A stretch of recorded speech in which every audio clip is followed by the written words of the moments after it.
Bonjour à tous, j'espère que tout le monde va bien. Alors, je vous ai montré déjà. Allez, viens Shannon, nous allons nous installer un petit peu pour un petit instant de lecture. Allez, viens ma chérie. Bon, alors Shannon nous fait des petits caprices, comme vous le savez. C'est une princesse. Alors, j'ai mis la caméra assez haut parce que vous m'envoyez des petits messages parce que vous voulez la voir. Alors, aujourd'hui, j'ai cherché dans le grand dictionnaire des malaises et des maladies de Monsieur Jacques Martel à propos de l'enrouement et de la voix. Parce que j'avais eu des flashs dans le journal des Lulumineux il y a quelque temps sur notre loulou du palais. Donc, on remonte pas au dernier journal des Lulumineux, mais à celui d'avant. Et vous avez vu qu'on a 100% de retours positifs, c'est pas le sujet de la vidéo, mais alors il y a une playlist maintenant pour le journal des Lulumineux, hein, parce que sinon on est perdu, moi-même je me perds dans mes vidéos. Et puis on a vu quelques jours après notre loulou du palais sans voix, plus de voix pour les commémorations du 11 novembre et tout ça. Et comme j'avais eu des flashs, je m'étais dit tiens, on en avait parlé, j'en avais parlé avec mon attaché spirituel, j'en avais parlé avec des amis aussi dans le groupe, et on s'était dit, tiens, c'est marrant, on a tous un peu le même ressenti, oui, on m'a fait des retours. Et du coup, je me suis dit, je vais regarder dans le livre ce que ça dit. Voilà, donc ce livre est le plus grand dictionnaire des malaises et des maladies reliés aux conflits engendrés par les pensées, les sentiments et les émotions qui sont à l'origine de la maladie. Donc ce livre dit que si vous faites partie de ceux qui n'ont pas encore lu la première édition, donc c'était une réédition ce livre, talalita talalaire, ce dictionnaire se veut un outil d'ouverture. Tiens, je vois pas grand chose moi. Un outil d'ouverture. Je vous ai mis un joli décor, hein, vous l'avez bien aimé celui-là. De conscience et de recherche pour soi-même, pour la famille ou pour ceux qui nous entourent. Ainsi qu'un complément à toute approche, qu'elle soit médicale ou en lien avec les médecines douces. Ce livre peut servir d'outil de compréhension, d'investigation et de transformation pour aider chacun dans sa démarche globale de guérison. On peut ainsi recouvrer santé, bien-être et joie de vivre. Donc, à l'intérieur il y a des petites techniques d'intégration avec des phrases clés, des mots clés à se réveiller, à répéter, des mantras si vous voulez pour libérer l'organe et faire qu'il aille mieux et désactiver la source du conflit qui était à l'origine du mal-être, conscient et inconscient. Alors, je voulais vous faire un grand chapitre sur le dos, mais vu le nombre de pages qu'il y a, il va falloir que je prenne un après-midi. Alors, je ne sais pas si je le ferai en plusieurs vidéos, parce que c'est vrai que le dos... c'est quand même très souvent, hein, on prend dans le dos souvent des charges très très lourdes et on n'en peut plus. Donc, qui est Jacques Martel? C'est un conférencier depuis 1978, il est canadien. Il a animé pas mal d'ateliers de développement personnel de 1988 à 2013. Alors, il avait arrêté et puis là, dernièrement, j'ai vu qu'il avait repris.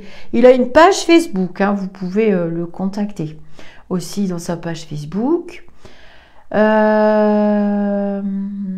Donc, dans son travail, sa formation d'ingénieur électricien lui permet d'allier un côté pratique à l'intuition et à l'expérience qu'il a acquise avec le genre humain au travers de son cheminement personnel et professionnel. Ses activités, en plus des soins de reconnexion personnelle qu'il a donné à aider des millions de personnes. Donc, il est maître Reiki plus. Il a créé donc une maison d'édition aussi qui s'appelle Atma. J'ai pas mal de ses bouquins qui doivent être parlés par là. Il est né en 1950. Donc c'est un ancien ingénieur. Qu'est-ce que je pourrais vous dire? Il continue toujours ses formations professionnelles et personnelles, ce qui lui a permis au fil des années d'acquérir une solide réputation dans ce domaine. Et c'est en 1995 qu'il acquiert sa formation de Rebaiter, technique de respiration consciente au centre Elena Marcoux. Donc après, il a développé une vaste expérience et tout doucement, tranquillement, mais sûrement, il a créé ce gros dictionnaire absolument fabuleux que je vous invite à vous procurer. Ensuite, en 93, il devient maître Reiki. Il est président de l'association canadienne et québécoise des maîtres Reiki. Alors c'est dommage qu'il y ait toutes ces déviances par rapport au Reiki, puisque c'est quand même une belle technique de canalisation d'énergie. Donc ouais, c'est un petit peu dommage tout ce qui se passe. Restons honnêtes et restons au Reiki de base, le Reiki Ushui. Tout simplement, on n'a pas besoin de s'envoler dans des directions non plus et des univers parallèles. Voilà.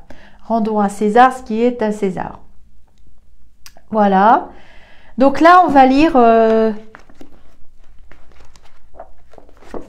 la voix et ensuite, bah, vous laissez guider, vous verrez.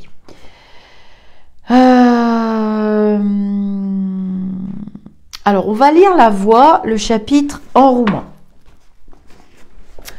Lorsque mon timbre de voix devient sourd, rauque ou éraillé, j'ai alors la voix enrouée, appelée aussi dysphonie. L'enrouement signifie que je souffre d'épuisement mental et physique. Quelque chose empêche mes roues de tourner sans anicroche. Je vis un blocage émotionnel, une émotion vive et je retiens mon agressivité. Comme la gorge se rapporte au centre d'énergie de la vérité, de la communication et de l'expression de soi, chakra de la gorge ici, hein, nous avons 7 centres d'énergie principaux et on a ici un chakra qui veut dire roue en sanskrit. Je me sens pris par la vérité que j'ai du mal à assimiler et par mes convictions personnelles. C'est exactement le flash et le ressenti que j'avais eu sur Loulou du Palais. Je vis selon des structures bien précises et parfois rigides. Ma façon de voir le travail, par exemple, et la notion de « il faut travailler dur pour réussir sa vie » m'amène à un surmenage qui se manifeste entre autres par de l'enrouement. J'ai recours à certains palliatifs ou à des stimulants tels café, alcool, cigarettes, etc. Et quand l'effet disparaît, l'enrouement apparaît. La fatigue que je ressens amplifie les inquiétudes et les soucis que je ne voulais pas regarder. C'est comme si ma voix devenait hésitante à émettre des sons, car j'ai peur de me heurter à un mur. Je ne sais plus quoi dire, car on me trouve un peu fou, un peu fêlé. Alors le petit mantra, donc ça se présente, c'est toujours avec un petit j'accepte, une flèche et un petit cœur. J'accepte d'avoir besoin d'un temps d'arrêt et de me donner le repos et le temps nécessaire pour me régénérer. En étant reposé, les situations et les événements reprennent leurs proportions réelles. Je suis beaucoup plus objectif et lucide pour prendre les décisions qui s'imposent. Je chante et je libère ainsi la voix V-O-I-E, puis la voix V-O-I-X, de l'expression de soi. Alors là, on va aller voir un autre chapitre sur l'aphonie. Donc, comme il vient de le citer, vous voyez, vous pouvez vous référer à aphonie ou extinction de voix. Donc, l'aphonie, c'est quand même le cran au-dessus. Hein, elle prend toute la place et le dictionnaire pèse une tonne. Et elle pèse même pas 700 grammes. Ah bah oui, c'est mieux comme ça, ma chérie. Merci, ma Shannon. T'es mon petit amour. Elle s'est installée depuis tout à l'heure. C'est marrant, c'est comme si elle avait pressenti que j'allais me poser avec vous pour ma petite lecture.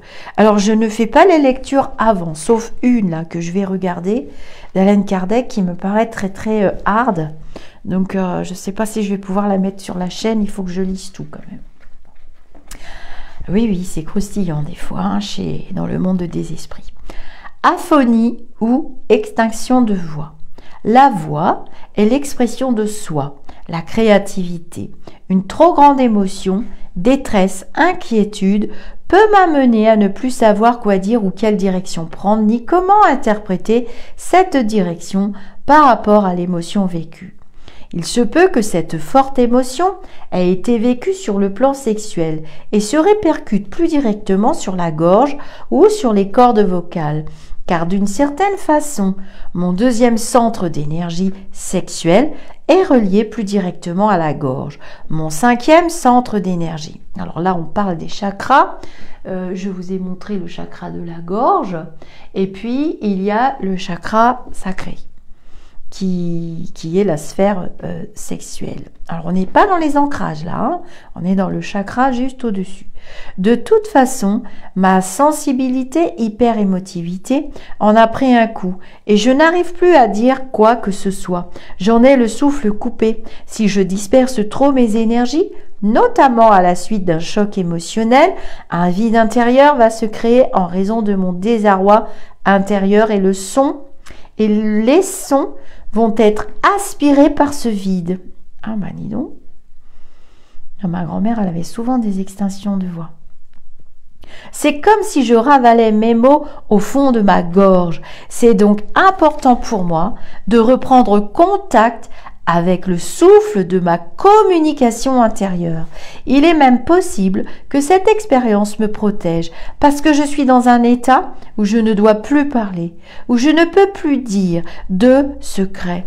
Est-ce que j'utilise d'une manière saine ma voix et mes cordes vocales? Dois-je rester silencieux pendant un certain temps?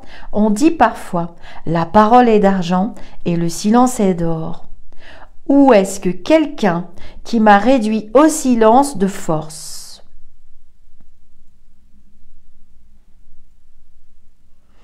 Je peux, d'une façon générale, me sentir impuissant à m'exprimer, car j'ai l'impression que je ne vaux pas grand-chose. J'ai l'impression qu'il vaut mieux se taire que de dire des bêtises. Je voudrais tellement qu'on écoute ce que j'ai à dire, qu'on me reconnaisse pour qui je suis, qu'on me respecte. Parfois, je me sens tellement spéciale, mais cela est de courte durée et le doute s'installe, ma culpabilité réapparaît et je me recroqueville sur moi-même. Au lieu de vivre pour moi-même, je vis en fonction des autres. Ben oui, là, forcément. Et comme je ne sais pas toujours quoi dire pour recevoir l'approbation des autres, je préfère me taire.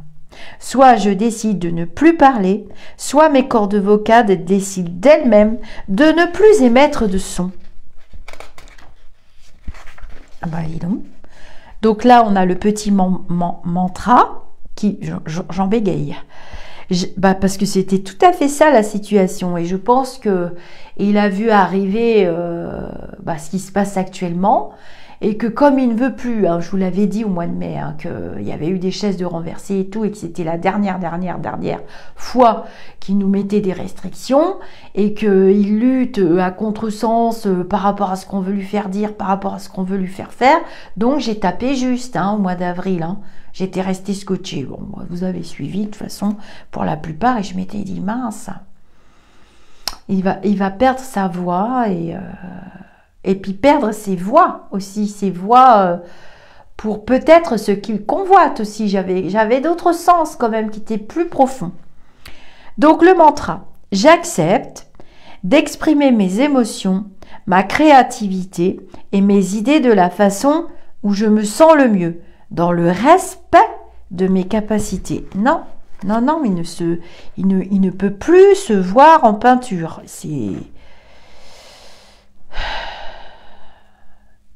Alors là, on est quand même dans le monde de l'humain. Je sais très bien, j'entends déjà ce qu'on va me dire. Oui, vous le défendez. Non, alors pas du tout. Là, je suis dans une exploration et de mes capacités, dans une compréhension de ce que j'ai vu, de ce que je vous ai transmis aux alentours du mois d'avril 2021. Et je suis dans l'humain, je suis dans le côté spirituel de la personne. Donc là, maintenant, on va aller dans un autre chapitre que j'avais mis de côté, qui est enrouement. Hein, parce que à partir de aphonie, on m'envoie dans enrouement voix. Vous voyez, il y a 3 chapitres en fait. Hein. Lorsque mon timbre de voix devient sourd, rauque ou éraillé, j'ai alors la voix... Non, je viens de vous le lire celui-là. C'était pas ça que je voulais voir.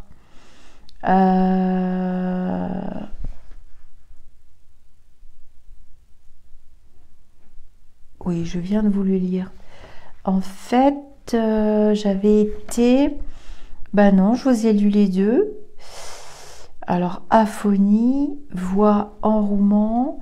Pourtant, j'avais mis de côté quelque chose d'autre qui m'avait frappé. Ben mince, j'ai retiré le petit. Il n'avait pas toussé ce jour-là. Il était fatigué, oui, il était très fatigué, je me souviens bien.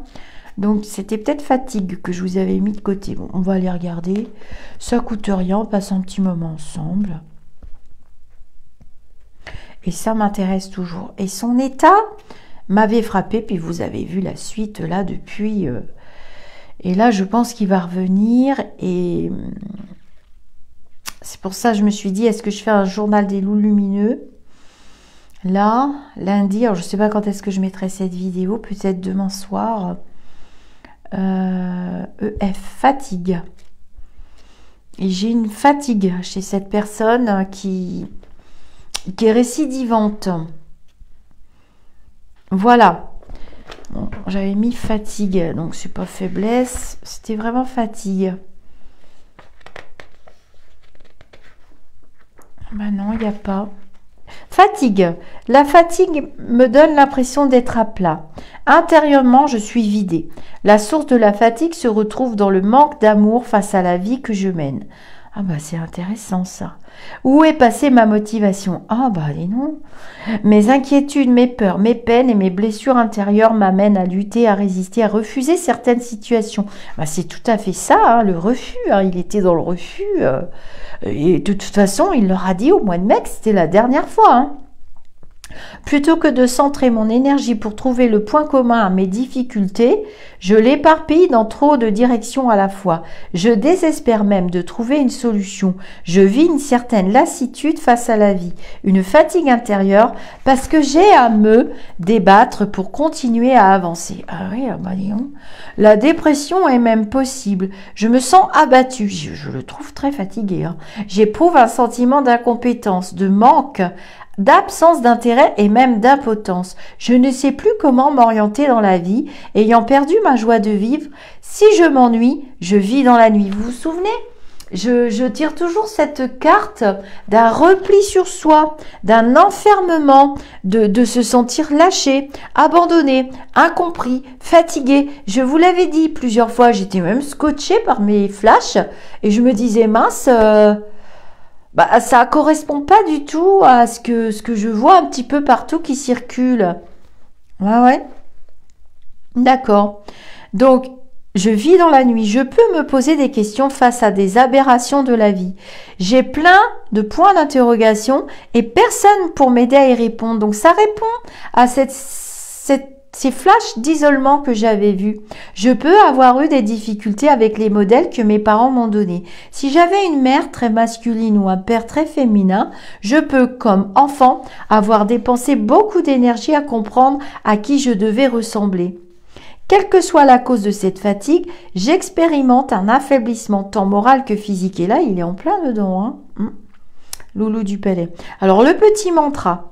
J'accepte d'avoir besoin d'un temps d'arrêt, de repos pour faire le point et le plein d'énergie. Je cesse de m'accrocher au passé et j'accepte de vivre l'instant présent car chaque instant m'apporte l'énergie dont j'ai besoin en faisant des choses que j'aime et que j'affectionne particulièrement.